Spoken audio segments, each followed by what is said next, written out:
पूर्व केंद्रीय मंत्री माधवराव सिंधिया की 24वीं पुण्यतिथि के मौके पर भाजपा कार्यकर्ताओं ने आयकर चौराहे के पास स्थित उनकी प्रतिमा पर श्रद्धा सुमन अर्पित करते हुए उन्हें याद किया। भाजपा प्रदेश कार्य समिति सदस्य अरविंद पाठक ने बताया, माधवराव सिंधिया ग्वालियर के महाराज होते हुए भी जनता से जुड़े हुए थे और यही वजह थी कि चुनाव में उन्हें जनता का भरपूर स्नेह प्राप्त होता था। उनके द्वारा सदैव जनता के हित से जुड़े कार्य किए गए जो आज भी लोगों के जहन में ताज़ा है।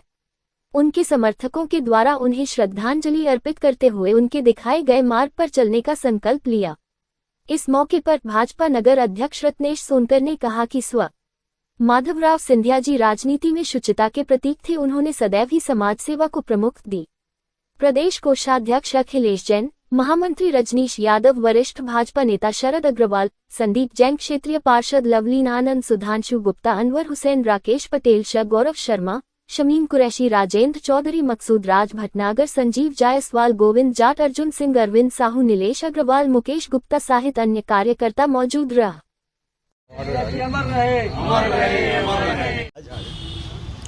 श्रीमंत माधवराव सिंधिया जी के 24वीं पुण्यतिथि पर हम सब लोगों ने भारतीय जनता पार्टी जबलपुर महानगर में उनके चरणों में श्रद्धा सुमन अर्पित किए हैं और सभी भारतीय जनता पार्टी के कार्यकर्ता यहाँ जबलपुर संस्कारधानी में सिंधिया पार्क में उपस्थित होकर उनके चरणों में श्रद्धांजलि अर्पित कर सभी लोगों ने भगवान से ही प्रार्थना की है कि उन्हें सद्गति प्राप्त हो और जो प्रेरणा समाज के लिए, देश के लिए उन्होंने जो सदैव भी सेवा के, समर्पण के और ऐसे उन्हीं के बताए हुए मार्ग पर आज भी उनके जो फॉलोअर्स हैं तो आज राष्ट्र प्रेम से ओतप्रोत होकर आज भी देश के अंदर काम कर रहे हैं। मैं उनके चरणों में श्रद्धा सुमन अर्पित करता हूँ। आज हम सबके प्रेरणा स्रोत पूर्व केंद्रीय मंत्री श्रीमंत माधवराव सिंधिया जी की 24वीं पुण्यतिथि के अवसर पर उनका भावभीना स्मरण किया। हम सभी भारतीय जनता पार्टी के पदाधिकारियों, कार्यकर्ताओं ने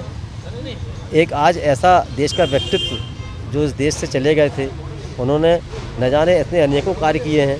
रेल मंत्री रहते हुए रेलवे में बहुत अच्छे कार्य किए हैं, युवाओं के लिए बहुत अच्छे कार्य किए हैं और समाज सेवा तो उनका मेन लक्ष्य था।